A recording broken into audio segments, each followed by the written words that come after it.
Fatal Conspiracy of Eyes Wide Shut. Yeah, the only thing I know about this, I'm pretty sure it's Stanley Kubrick. I think I might be saying his name wrong, but he made a movie called Eyes Wide Shut or something like that with Tom Cruise in it. And then he like said it was his best film of all time. And it has like something to do with like the Illuminati or something. And then he like died a week later after it came out. So, yeah, I remember I added this video to watch on stream. And then like I was watching some completely separate video about like how a movie was made. And then they talked about this. And I was like, what the fuck? I was like, I added this video to my my watch later that has to do with this. I'm very intrigued, honestly. Let's lock in.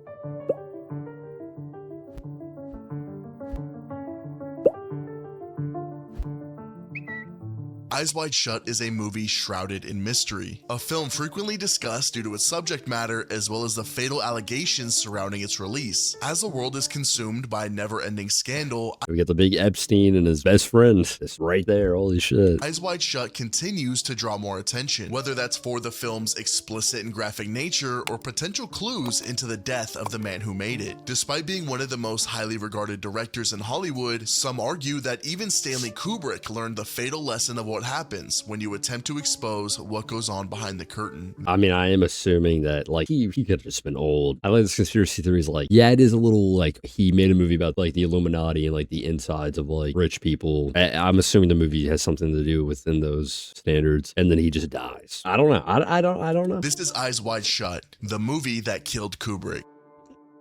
Wild take. Stanley Kubrick was coming fresh off his last two projects, The Shining and Full Metal Jacket. He made Full Metal Jacket? I haven't seen Full Metal Jacket. I've seen clips of it on TikTok, obviously. I have seen The Shining. The Shining is pretty fucking good. But yeah, he made Full Metal Jacket.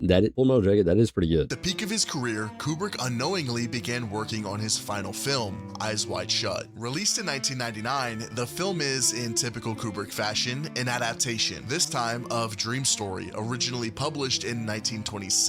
Both stories follow a married doctor, destabilized by his wife's sexual confession. That turmoil leads him on a perilous, night-long journey that culminates in a secret mass sexual ritual, one that blurs the line between reality and dreams themselves. So what could have Kubrick added to this story that would have led to his murder? The answer to this question is difficult, because the film alone reveals only half the answer. The shooting process for Eyes Wide Shut was notoriously secretive. Yeah, I'm pretty sure Stanley Kubrick is like known for like The Shining and how like horrible he is to all the like actors. Like the girl in The Shining, he made her break down. He physically, well, not physically, mentally broke her. He would film hundreds upon hundreds of takes to get the perfect shot. And that one guy in it that like knows that the kid like can talk to like spirits or whatever. I'm pretty sure like he was doing the scene where he's talking to the kid, if you've seen the movie, and he literally like he made him do hundreds of takes, and he was just started breaking down crying at some point after having to do this hundreds of times. Like and then he just randomly picked like one of the like 40 takes or some bullshit, which that's just so fucked. But I mean, like to get the perfect scene in the perfect movie, I mean, I guess so. It is considered one of the best movies, I'd say, I think. But I mean, when it came out, I'm pretty sure, I think it got a lot of backlash, and I think it wasn't that well received compared to other things, I'm pretty sure. So I mean, now obviously it's pretty well received, but when it came out, it wasn't, which I feel like those actors had to have been pissed when it came out, and it just wasn't well received after they literally were mentally just beaten down to do this movie, and it just wasn't. People just were like, it's all right. Like that had to suck so bad. Tom Cruise and Nicole Kidman were forbidden from sharing notes all throughout the filming process. Stanley Kubrick often worked with the actors individually in order to further divide them. At the end of a take, he'd say, okay, Sidney, come here.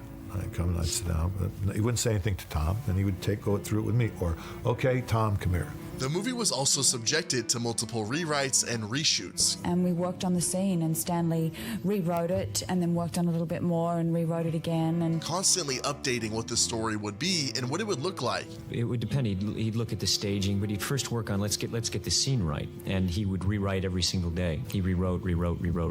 When he was cutting, he's rewriting, working. There's a clear on-screen benefit to this, as the movie's foundation is built on doubt and deception. However, Kubrick was known for for his obsession with perfection. Nothing in his films happens by mistake. Some speculate that all of the rewrites and secrecy may not just be a part of Kubrick's atypical Nothing in this film's happened by mistake. What about the Shining house? The hotel, the Shining Hotel? If you look at a map of the Shining Hotel, I'm pretty sure it doesn't make sense how it's built. There's certain shots and the layout of it doesn't make sense on how it is. Because I'm pretty sure there's a scene where he's walking in a hallway and then he goes into the dude's office to like apply for the job there. And if you look at the layout of it, it doesn't make sense how his office would be where it's at or even be there to begin with. It doesn't make any sense. So I mean, he has flaws. It's not like he doesn't have flaws. You know what I mean? Unless it's like that's meant to be there. You know, it's meant to not make sense or whatever. Which I feel like you're just an idiot for saying that. I don't know. Filming style, but in reality, an effort to hide his true intentions with the film. So that begs the question,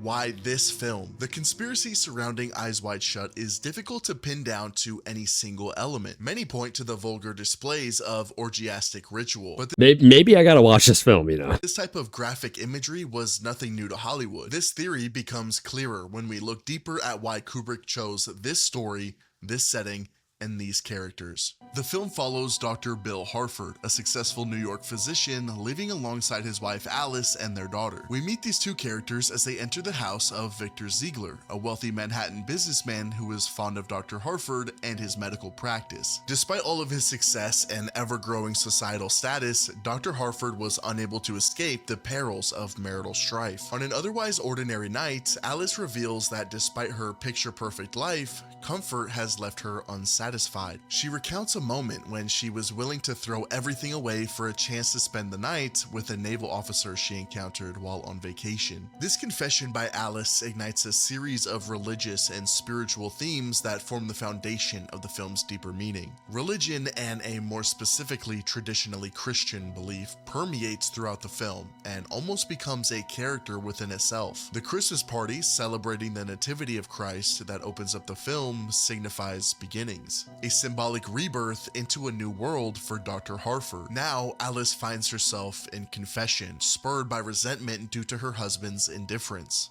Taking things for granted, Bill did. Took her for granted, took his family for granted, his life for granted. It's just a little too smug, and she just goes, bam. I feel like Tom Cruise has so much aura. He's definitely weird though. Like Tom Cruise, bro, like the whole Scientology thing. Like if it wasn't for the whole Scientology thing, he would be like the coolest actor of all time. But no, he's in the Scientology and he's borderline fucking insane too. He truly believes it too. And Scientology, it's just a scam. I don't care. It's a scam. If you really believe that shit, you're an idiot. It's the dumbest thing ever. You ever seen those videos on TikToks where they're just running into like a Scientology place and then just like filming it and just saying some dumb shit? Like I love those videos because it's like they're clearly just a bunch of assholes that are just scamming people and manipulating people into believing that these things exist. Like the whole point of Scientology is like there was these aliens that came to Earth and then they like died and their spirits come into you and that's what makes you sad and all this shit. And the dude that came up with that and made Scientology is a non-fictional writer. He makes like alien books and then he was like, yeah, this is like Earth and why you feel this way. Donate 50 grand and you'll feel like you're a god. What the fuck is going on here? It's literally just a pure scam. I feel bad for anybody that actually starts to believe that shit and starts just putting so much money into it. You're being manipulated. You're being straight manipulated into believing. You're believing, oh, if I donate this much money, I will be this much more happier. No, it's a complete scam. Like, and he genuinely believes it too. Like, he seems like the happiest dude alive because he probably gave fucking millions upon millions of dollars to Scientology. So yeah, but I mean, he makes good movies. Mission Impossible movies are good. I mean, he's made a lot of good films. So, I mean, he's making a new film where he's like a digging man or some bullshit. I don't know. This revelation sends Dr. Harford spiraling. He receives a call and leaves home to console the daughter of a recently deceased patient, forced to wrestle with the insecurity and humiliation planted by his wife's venomous words. After his business concludes, he strolls the illuminated Manhattan streets, only to be solicited by a young escort. Entering her home in a desperate attempt to reclaim his wounded masculinity, Bill enters a state of sin. His anger and pride have led him onto the brink of adultery. It's low-key giving off some like American Psycho vibes by like the outfit and shit. I'm pretty sure he was supposed to play an American Psycho. Yeah, well, no, I don't think he was. I think it was either him or I know it was Leonardo DiCaprio, but I think it also might have been him. I don't know. Adultery, putting his family in jeopardy. Kubrick illustrates this moment perfectly through a subtle inversion. The Christmas tree inside her apartment. Nice tree.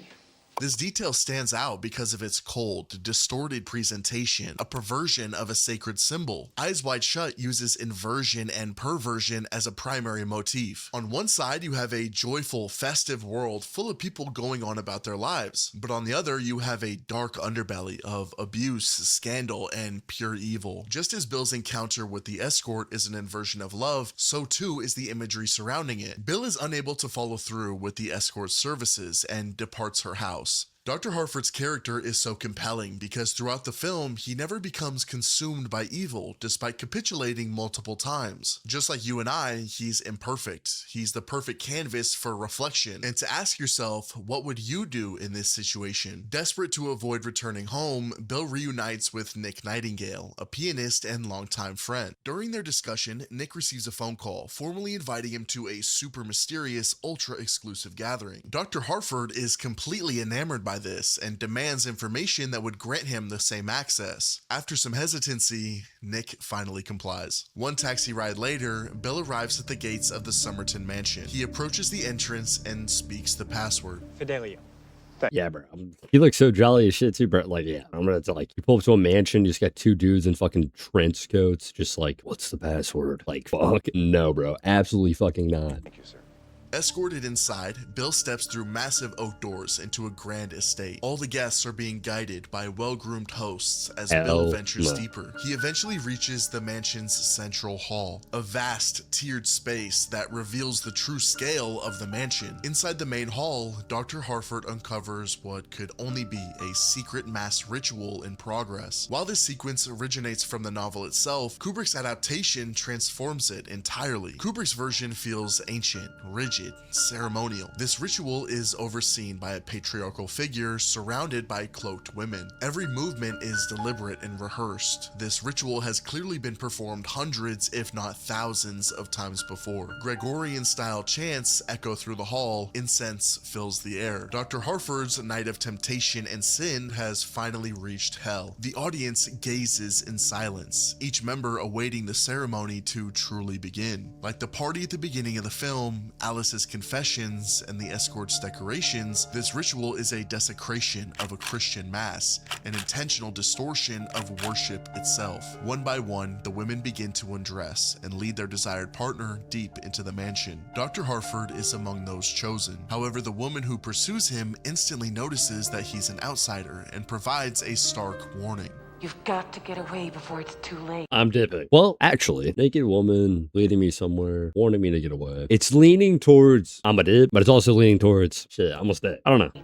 She is not the only one who notices Dr. Harford as an abnormality. As he's the only one not partaking in the festivities, his haphazard disguise is easily seen through. One of the hosts leads Dr. Harford back to the main hall, under the guise that his cab is requesting his return. As he re-enters the foyer, he becomes the focal point of the congregation, and one of the Yeah, I'm good. I'm good. Yeah, this is the part where you pull out a Glock 19 and you just fucking go ham. most chilling scenes in modern cinema. He is interrogated, unable to fabricate a lie convincing enough to save his life. Only through the sacrifice of the woman who previously warned him is Bill allowed to leave. Clearly rattled from this event, Dr. Harford has now entered into a world that will swallow him up if he's not careful. Eyes Wide Shut is a film overflowing with temptation and corruption. A costume shop owner offering his adolescent daughter for favors, the ritual at Somerton Mansion, or even Alice's fantasies. But the idea that any of these depictions would have Stanley Kubrick murdered is just not plausible. Unfortunately, that exoneration is short-lived, as Kubrick concludes his most damning message towards the end of the film. This being the final conversation that we see between Dr. Harford and Victor Ziegler. Throughout the film, Ziegler has been Bill's invisible link to this elite society. The opening Christmas party occurs in Ziegler's home. The woman that Bill saves at the Christmas party later saves him at Somerton. Victor Ziegler was the one who hired Nick Nightingale in the first place, and unknowingly played a massive key role in Dr. Harford being enveloped in this new world. Now, it's time for Victor Ziegler to pull back the curtain. This meeting does not exist in the source material, and Stanley Kubrick, obsessed with perfection,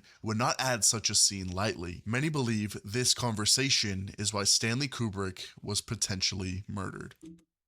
What happened in this conversation? What happened in the scene? Because it has to be related to him revealing something about Hollywood or dark secrets, or it has to be something within that manner. Dr. Harford returns to Ziegler's apartment. Over scotch, tension suffocates the room. Ziegler's first mode of communication is not verbal, it's symbolic. Before speaking of parties or rituals, Ziegler taps his cue ball twice on the table. That was just, Twice. The only other time we've seen this gesture is during the Somerton ritual. Oh, that is a great nod. Is that supposed to be? Oh. Giving us our first clue as to where this conversation could be heading. Ziegler struggles to find the right words, but eventually he reveals the truth. and I have to be completely frank. It concerns you. I know what happened last night, and I know what's been going on since then. I was there at the house. I saw everything that went on. He was at the mansion, he knows how Bill got in, he knows Bill went looking for Nick afterwards, searching for answers. What the hell did you think you were doing? I couldn't even begin to imagine how you'd even heard about it, let alone got yourself through the door. The tone shifts. Ziegler begins to scold Bill, explaining how deep this rabbit hole truly goes. What follows, unequivocally, is the most poignant piece of evidence in this entire conspiracy. Ziegler begins by saying, Listen, Bill, I don't think you realize what kind of trouble you were in last night. Who do you think those people were? Those were not just ordinary people there. If I told you their names, I'm not going to tell you their names, but if I did, I don't think you'd sleep so well. Through Victor Ziegler, Kubrick appears to articulate the ultimate conspiracy, that elites of society gather in secrecy, engage in ritualized depravity, and wield the power to minimize or even erase their threats. That's not even a conspiracy theory. That is just completely and utterly true. I think there's been several, this is just completely true. Like Epstein and fucking all this other shit. Like every celebrity and every famous person, not every, but a lot of them are just like doing predatory and just like trafficking and just the most shadiest shit you could possibly think of. You know what I mean? Like this isn't even like, you know what I mean? Like see, it just happens all the fucking time. It's fucking insane that they get away with it for so long, but some get caught like Jeffrey Epstein and some, I guess we'll never know. Altogether, Dr. Harford, visibly shaken by this confrontation, reaches into his jacket pocket. He pulls out the newspaper clipping of the young woman who was found dead in her apartment, the very same woman who saved his life at Somerton Mansion. Ziegler dismisses it as addiction, a coincidence, an inevitability, and the message is clear. Drop it. And Bill does. Stanley Kubrick, through the story of Eyes Wide Shut, the journey of Dr. Harford, and the confession delivered by Victor Ziegler, tells the story of how the wealthiest elites of society come together to perform satanic rituals, engage in orgiastic sessions of depravity, and use their power and resources to silence anyone who seeks to oppose them. Now, Like I said, that's just completely true. That's just the truth. Epstein, Diddy, I'm pretty sure R. Kelly, this is the truth. Like this has happened multiple times. It's going to happen several more times over and over again. Anybody that gets some power or money or anything is going to do this shit. Not everyone, but there are going to be people that do this shit. There's always disgusting people that as soon as they get their hands on any sort of power are going to take advantage of it as much as they possibly can. And they're going to do disgusting shit like this. That's just how people are. It sucks, but that's just the truth. the question is, could Stanley Kubrick have fallen victim to the very system he was trying to expose? On March 2nd, 1999, Stanley Kubrick conducted a private screening of Eyes Wide Shut. This screening included multiple key figures, namely Tom Cruise, Nicole Kidman, and various Warner Bros. Executives. At the time, those executives may have included Terry Semel, who was serving as chairman and CEO, and Robert A. Daly, co-chairman alongside Semel. The only thing that's confirmed is that the film was shown to a small group of unconfirmed individuals. But something happened once the movie ended. Episode 2240 of the Joe Rogan Experience featured Quentin Tarantino and Roger Avery, two of the most prolific figures in Hollywood and individuals who most certainly understood the culture and inner workings of the industry. During the podcast, in a segment lasting less than 5 minutes, Avery begins discussing aspects of the film that were removed prior to its release. In the movie, that's because the movie was recut and changed after after his death, and they will deny it. But as a student of Kubrick, I'm watching the movie and I'm like, well, Kubrick wouldn't do that. Kubrick wouldn't do that either. Kubrick would have trimmed this scene. The most concerning reveal occurred I believe that. I definitely believe that. 100%. during the midsection of Avery's discussion. But I think that they changed the notes. It's definitely missing a narration. That scene where he sees the prostitute who's died, he's at the morgue and he's looking at her, that there's an entire thread that's kind of been squashed in that film. And that's the two men that are throughout the movie that are constantly in the background of the film, who eventually in the final shots of the film, you see like Tom Cruise and Nicole Kidman in that final scene in the toy store when she's looking at the Rosemary's Baby bassinet, which is totally Kubrick saying something. And they never take their eyes off their daughter until the moment they take their eyes off and the final line of the movie is coming up. You see those two guys walking off with the daughter. They're taking her away. They've given their daughter to the pedo cult. That's what's happened at the end of the movie. And towards the end, That is fucking insane. Holy shit. Roger Avery references that very same final screening prior to Stanley Kubrick's death. People who were outside, this is all secondhand, by the way. There were people who were outside of the theater who could hear inside of the theater Kubrick yelling at all the executives and saying, "It's my movie, you can't cut it. You can't fucking cut my film, blah, blah, blah, blah." Big argument going on. Then he dies like 4 days later. However, this is all just a conspiracy. Probably. The world today, as we know it, is filled with scandal, depravity, and the ever-present uncertainty that things truly are what they seem. Could Stanley Kubrick have attempted to tell us something in his final days? That's for you to decide. Whether he was murdered or not is something I fear we may never truly know, or at least not for a very long time. If I were to make a counter-argument or simply a different perspective for the sake of adding something to the conversation, it would be this. Stanley Kubrick was very old. He lived a beautiful life doing what he loved and doing it in a way that he wanted. He spent decades holding on to this idea for a film, one he viewed as his personal magnum opus. After the film's creation and the inevitable need for edits from Warner Brothers, perhaps he simply could not handle it. Yeah, I was gonna hold back from saying anything until the video was over, but I would say more than likely, to be completely honest with you, the fact that the movie came out to begin with means that there wasn't, you know what I mean? The fact that they said he could make this movie and he made this movie and it came out and they cut a bunch of stuff out of it, I don't think he was killed. I think maybe the stress of the fact that the movie had so much cut from it and it wasn't what he wanted it to be probably took a toll on him, and from so much stress he probably just died. Because he looked like he was, what, in his 70s, maybe 80s? Like, that can just happen. You know what I mean? Like, you could just be so stressed out that you just end up dying. I feel like maybe he was just stressed out to the point where it just ended up killing him. But I don't know. There is a chance that Stanley Kubrick wasn't murdered for attempting to uncover an ancient satanic cult, but instead, and perhaps even more tragically, Stanley Kubrick died of a broken heart. He sat on this film, allowing it to fester and evolve for decades. Upon completing the masterpiece he so desperately wanted to make, he may have realized he would not be able to see it fully come to fruition, despite yearning for it for so long. To me, that is even more devastating than any conspiracy theory currently circulating. A man tortured by his artistry, stifled at the end of his career over something as procedural as an MPAA rating. Stanley Kubrick will always remain in the pantheon of great directors. Despite his final work not being everything he may have hoped for, he achieved something far greater than he ever could have imagined. Legend. His name, his films, and his untimely death will be discussed for as long as cinema continues to exist. And if Stanley Kubrick was anything like they say he was, then I'm sure his soul is at peace. Yo, W video. Make sure to like it. Yeah, make sure to go subscribe to this dude, by the way. Anyways, yeah, I just think that maybe he just, I don't know, he probably just got stressed out from the fact that the movie wasn't what he wanted it to be, and it probably ended up killing him, to be honest with you. But I mean, we don't know. We just don't know. So, I mean, yeah, it was pretty good.